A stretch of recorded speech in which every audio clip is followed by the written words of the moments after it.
सीतापुर नाम की एक छोटे से गांव में हरिया नाम का एक गरीब आदमी रहता था। हरिया का पत्नी और उसका 7 साल का बेटा राजू उसके साथ रहते थे। हरिया का खुद का जमीन नहीं था, इसलिए जो भी अपने खेत में काम देता था वह उसका काम करता था और उसी से ही उनके परिवार का गुजारा होता था। हरिया सुन, कल से थोड़ा ज्यादा समय काम करना।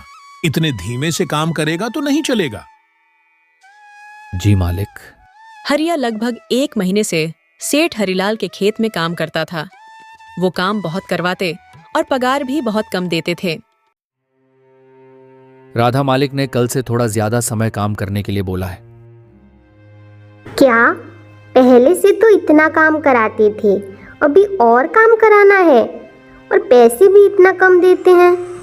इससे अच्छा तो कहीं और काम आप देख लो। पर मालिक का काम अभी तक मैंने पूरा नहीं किया है, फिर कहीं और काम देखूंगा तो कोई भी मुझे काम पर नहीं रखेगा।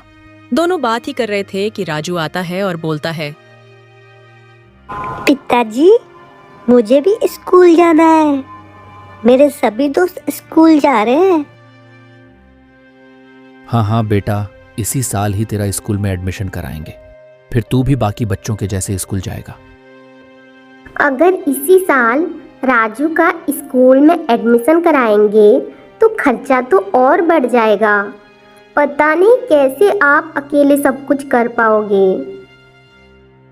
हाँ, खर्चा तो बढ़ेगा और राजू को ई स्कूल में भेजना भी जरूरी है, पर तुम परेशान मत हो राधा, सब हो जाएगा। ऐसे ही कुछ दिन बीत जाते हैं। एक दिन हरिया खेत में काम कर रहा था और वो देखता है कि उसका मालिक हरिलाल बहुत देर से चिंता में डूबा हुआ है। ये मालिक कब से उदास बैठे हैं, कहीं कुछ परेशानी तो नहीं है। फिर हरिया सेठ हरिलाल के पास जाता है और बोलता है, मालिक, मैं कब से देख रहा हूं कि आप उदास बैठे हो, जैसे कोई गहरी चिंता आपको अंदर से परेशान कर रहा है। तुझे क्यों बताऊं मैं, और तू यहाँ काम छोड़कर क्यों आया? तेरे बहाने हैं सारे काम से बचने के। नहीं मालिक, मैं कोई काम से बचने की कोशिश नहीं कर रहा हूं, बस आपको परेशान देखा इसलिए आ गया मैं पूछने के लिए। क्या पता मैं आपका कुछ मदद कर पाऊं, इसलिए आप मुझे बता सकते हैं। अरे तू क्या मदद करेगा मेरा? पहले खुद का तो मदद कर। पहले खुद तो देख, अपना हाल ना पैसा है ना जमीन। इधर उधर जो अपने खेत में काम दे देता है वो करता है। चल तू जा, अपना काम कर। मालिक, ये सब किस्मत का खेल है। क्या हुआ अगर आज मेरा हाल ठीक नहीं है, पर हमेशा समय एक जैसा नहीं रहता और मुझे अपनी मेहनत पर पूरा भरोसा है। मेहनत का फल देर से मिल सकता है, पर मेहनत कभी खाली नहीं जाता। एक दिन किस्मत भी मेरा साथ जरूर देगा। हरिया की बात सुनकर सेठ हरिलाल प्रसन्न हो जाता है और बोलता है, अरे हरिया, तेरे विचार तो बहुत अच्छे हैं। तेरी बातें सुनकर मन को एक सुकून सा महसूस हो रहा है। इतनी मुश्किलों में भी तू खुद पर भरोसा रखता है और मेहनत कर रहा है। मालिक, ये तो मेरे पिता और माता की सीख है। जब भी मेरा कोई काम असफल होता था तो वो हमेशा मुझे यही समझाते थे कि देख बेटा हरिया, सफलता हमेशा असफलता से होकर गुजरती है। जिंदगी में कभी भी हार मत मानना, धैर्य और मेहनत से ही सफलता मिलती है और धैर्य ही जीत का शुरुआत है। जिंदगी है तो कुछ भी हो सकता है। तेरे बातों से तो लगता है कि तेरे माता पिता बहुत नेक दिल के इंसान थे। हाँ, उनके वजह से ही मैंने जिंदगी जीना सीखा है। मालिक, अभी ये बताएं कि आपका परेशानी का कारण क्या है? क्या पता आपको मेरे पास उसका हल मिल जाए। अरे हरिया, क्या बताऊं, मैं एक ऐसी परेशानी में फंस गया हूं जिसका कोई भी हल मुझे नजर नहीं आ रहा है। दुनिया में ऐसी कोई परेशानी नहीं है जिसका हल ना हो, आप बताएं तो पहले। हरिया, हमारे गांव में काफी पीढ़ियों से मेरे पिता की पुश्तैनी जमीन थी जिस पर मेरे और मेरे भाई का हक है, पर हमारे गांव के 2 बाप बेटे मिलकर उस पर कब्जा कर लिया है। मैं पुलिस में केस करने की भी सोच रहा था, पर गांव के बड़े बड़े लोग उनके साथ हैं। कितनी भी कोशिश कर लूं मैं, उनका कुछ भी नहीं बिगाड़ पाऊंगा। अब तो उन लोगों ने हमारे जमीन पर खेती भी शुरू कर दी। मैं बस देखता ही रह गया। उन लोगों ने मेरा जमीन को मुझसे लूट लिया। मालिक, ये तो बहुत बड़ी समस्या है। ऐसे में आप कानून का सहारा लेकर भी उनका कुछ बिगाड़ नहीं पाएंगे। अब तू ही बता, हरिया की मैं क्या करूं? कैसे अपनी पुश्तैनी जमीन को उनसे लूं? हरिया कुछ देर सोचता है और बोलता है, मालिक, हर मुश्किल का समाधान है, बस धैर्यशीलता के साथ समाधान करना पड़ेगा। आप चाहें तो एक तरीका है जिसे आप अपनी जमीन वापस पा सकते हैं। अगर कोई भी तरकीब है तो जल्दी बता हरिया, जिससे मुझे अपनी जमीन वापस मिल जाए। फिर हरिया ने पूरी तरकीब हरिलाल को समझाया। फिर हरिलाल बोला, अरे वाह हरिया, तूने तो बहुत अच्छा तरकीब बताया। इसे तो मेरी जमीन मुझे वापस मिल सकती है। मैं तुझे वादा करता हूं, अगर तेरा ये तरकीब काम कर गया और मुझे मेरा जमीन वापस मिल गया, तो तू अभी जिस खेत में काम करता है वो खेत तेरे नाम कर दूंगा। अरे नहीं मालिक, मुझे कुछ नहीं चाहिए, और आपकी मदद करना तो मेरा फर्ज है, क्योंकि आप मेरे अन्नदाता हो। आपकी वजह से मेरा परिवार चल रहा है। हरिया, तू भी अपनी माँ बाप की तरह नेक दिल इंसान है। मैंने तुझे इतना बुरा भला कहा, फिर भी तू मेरी मदद कर रहा है। ठीक है हरिया, कल से तू इस काम पर लग जा।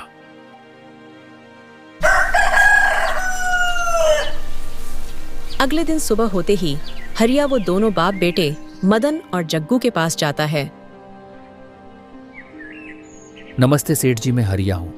मैंने सुना कि आपके खेत में काम करने के लिए मजदूर की जरूरत है, इसलिए मैं यहाँ काम मांगने आया हूँ। तुमने जे कहां से सुना कि हमारे खेत में मजदूर की जरूरत है? कुछ गांव वाले बता रहे थे और ये भी बोल रहे थे कि सेठ मदन बहुत दयालु है, कोई उनके पास काम मांगने जाता है तो वो खाली हाथ नहीं लौटता है उनके यहाँ से। नहीं, ऐसे ही हम किसी को भी काम पर नहीं रख सकते। कोई भी कभी भी काम मांगने आ जाएगा तो क्या हम उसको काम पर रख लेंगे? फिर मालिक, हरिलाल आपके बारे में सही कह रहे थे। ये बोलकर हरिया वहां से जाने लगता है कि पीछे से जग्गू सेठ हरिया को बुलाता है। हरिया सुन, ये हरिलाल क्या बोल रहा था? कुछ नहीं सेठ जी, छोड़ो इस बात को। अरे बता हरिलाल क्या बोल रहा था? बात यह है कि सेठ जी, मैं पहले हरिलाल मालिक के यहाँ काम करता था, पर वह एक बहुत कंजूस आदमी है और पैसा भी बहुत कम देता है। इसीलिए मेरी उनके साथ बहुत बहस हुई थी। तो मैंने बोला कि मैं मदन सेठ और जग्गू सेठ के यहाँ काम मांगने जाऊँगा। फिर उन्होंने बोला, अरे जा जा, वो दोनों क्या तुझे काम देंगे? वो तो खुद मेरे ज़मीन को हड़प के बैठे हैं। उनके पास इतना ज़मीन कहाँ जो तू काम मांगे और वो तुझे काम दे दे। देखना, लौट कर वापस तू मेरे पास ही आएगा।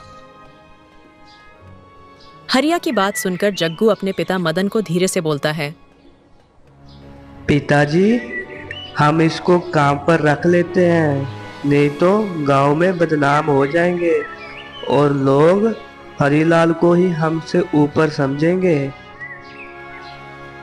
हरिया सुन, हम तुझे काम पर रखते हैं क्योंकि हमारे पास इतनी जमीन है कि काम करने के लिए मजदूर ही कम पड़ जाते हैं। ठीक है सेठ जी, कहाँ काम करना है और कब से काम पर आना है, आप हमें बता दीजिए।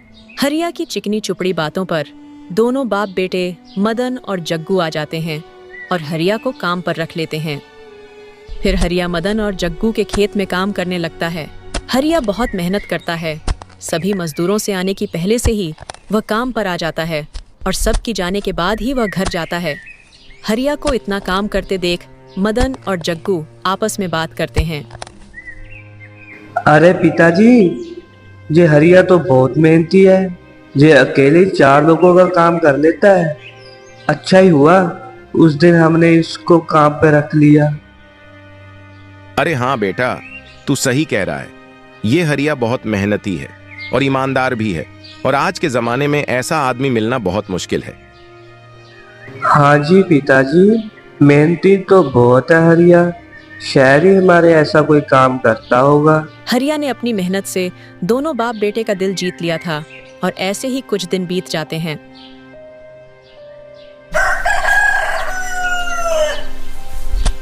एक दिन सबको काम से छुट्टी दी थी दोनों बाप बेटों ने, पर हरिया फिर भी काम कर रहा था। फिर दोनों ने हरिया से कहा, अरे हरिया, आज क्यों काम पर आए हो? आज तो छुट्टी दी थी हमने। अरे हाँ सेठ जी, क्या करूं, काम के बिना मन नहीं लगता। काम ही मेरी पूजा है और ये मिट्टी मेरी माँ है, इसलिए मैं एक दिन भी काम से छुट्टी नहीं लेना चाहता। ठीक है हरिया, तुम्हारा मन है तो तुम काम करो, हम नहीं रोकेंगे। इतना बोलकर दोनों बाप बेटे वहां से चले जाते हैं। रोज की तरह अगले दिन हरिया खेत में काम कर रहा था कि वहां एक पुलिस वाला आता है और बोलता है, इस खेत का मालिक कौन है? फिर दोनों बाप बेटे वहां आते हैं। अरे दरोगा साहब, हम यहाँ के मालिक हैं, कुछ काम था क्या? अच्छा, ये जमीन तुम दोनों का है, तो फिर तुम दोनों को मुझे अंदर करना पड़ेगा।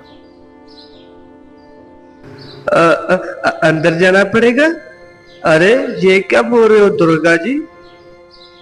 हमने तो इस जमीन का असली कागजात भी दिखा दिया था, तो फिर क्या समस्या हो गई है? कागजात की बात नहीं है, तुम दोनों ने चोरी की है। चोरी? हम क्यों भला चोरी करेंगे? चोरी? हमने तो कोई चोरी नहीं की। कीमती चीजें देखकर अच्छे अच्छे लोग भी चोर बन जाते हैं। आप इतना सराफत मत दिखाओ, हमें सब पता चल गया है। फिर दरोगा साहब अपने ट्रेनी कुत्ते को बुलाते हैं। फिर वो एक जगह पर खड़े होकर भौंकने लगता है।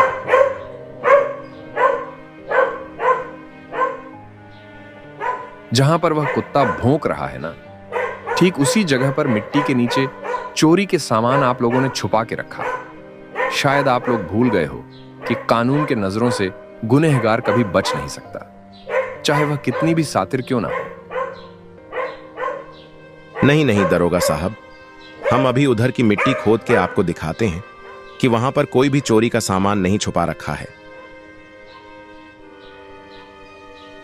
फिर हरिया वहां की मिट्टी खोदता है और मिट्टी खोदने के बाद जो वहां से निकलता है ना, उसको देखकर दोनों बाप बेटे चौंक जाते हैं। अरे ये संदूक कहाँ से आया यहाँ पर? कहीं से आया नहीं है, ये सोने और हीरे से भरा संदूक। इसको तुम लोगों ने चोरी करके यहां छुपा कर रखा है। हमने नहीं रखा है, ये शायद कोई और यहां पर रखा होगा। मैं तुम जैसे चोरों को बहुत अच्छे से जानता हूं। पहले तो चोरी करो और जब पकड़े जाते हो अपनी गलती छुपाने के लिए झूठ बोलो। ये संदूक को हम बहुत दिनों से ढूंढ रहे थे, आखिरकार ये हमें यहां मिल गया। अब तुम दोनों जेल में जाकर पूरी उम्र सड़ना। जेल जाने की बात सुनकर दोनों बाप बेटों की पैरों तले जमीन खिसक जाती है। जेल जाने से बचने के लिए दोनों बाप बेटे तरकीब लगाने की सोचते हैं। फिर वहां पर हरिया आ जाता है और बोलता है, ये क्या हो रहा है सेठ जी? ये संदूक आपने यहाँ क्यों छुपाया है? हमने नहीं छुपाया है, पता नहीं ये किसकी साजिश है। कोई तरकीब हो तो बता हरिया, ताकि हम जेल जाने से बच पाए। तीनों को कुसूर फुसूर करते देख दरोगा जी बोलते हैं, तरकीब निकालोगे क्या? तुम लोगों ने जो काम किया है ना, उसकी वजह से दोनों बाप बेटे में से कोई एक तो पक्का पूरी उम्र जेल में जाने वाला है। अब यह फैसला करो कि तुम दोनों में से कौन जेल में जाएगा। दरोगा जी, हमें बस 5 मिनट दीजिए, हम फैसला करके बताते हैं कि दोनों में से कौन जेल जाएगा।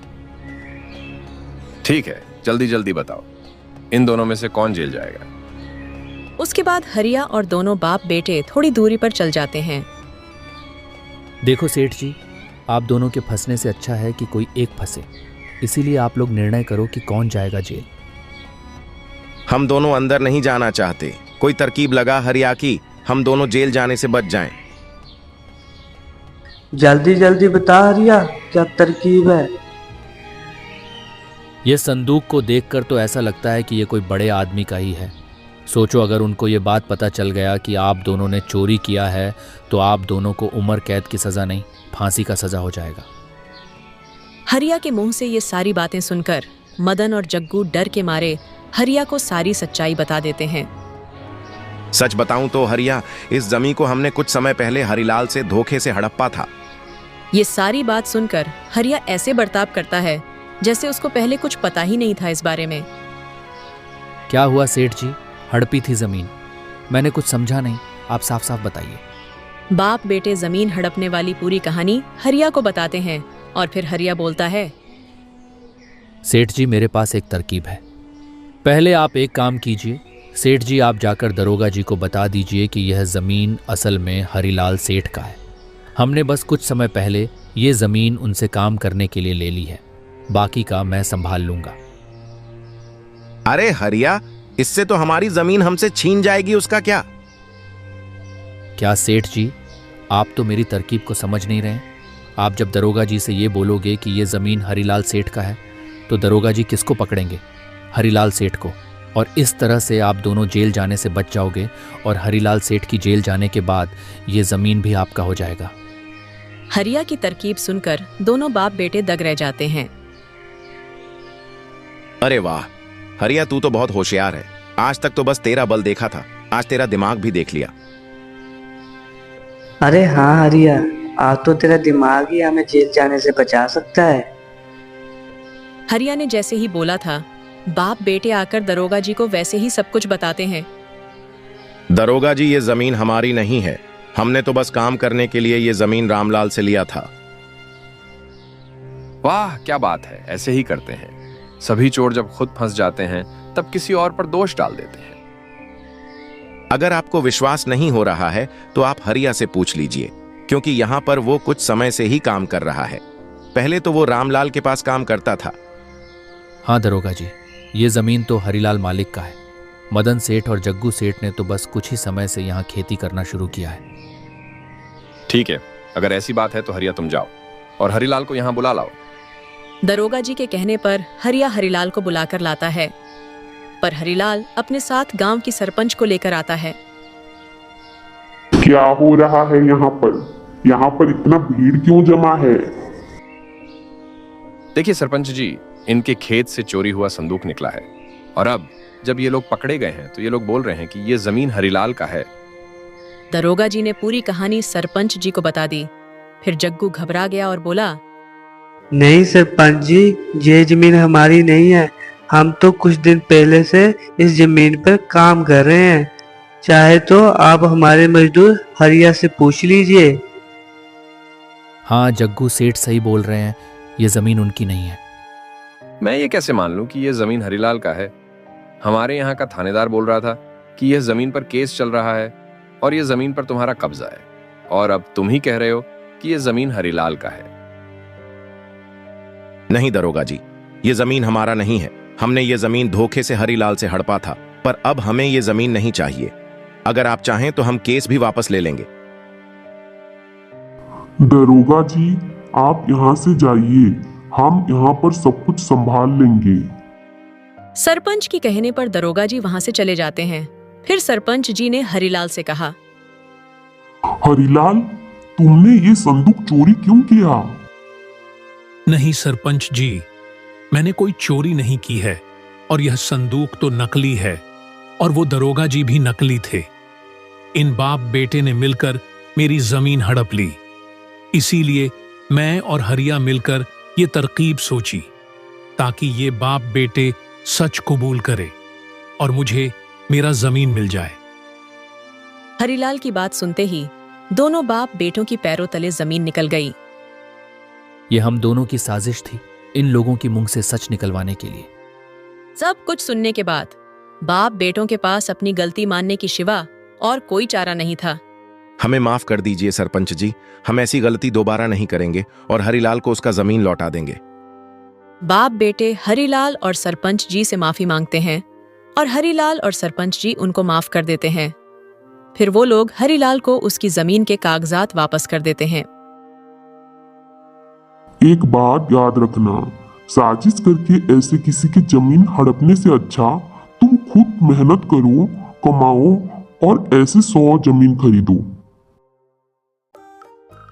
धन्यवाद हरिया, आज तेरी वजह से मुझे मेरी जमीन वापस मिल गया और आज से जिस जमीन पर तू मेरे यहां काम करता था वह जमीन तेरा हुआ। अरे नहीं मालिक, मुझे जमीन नहीं चाहिए। नहीं हरिया, इतना तो मुझे करने दे तू।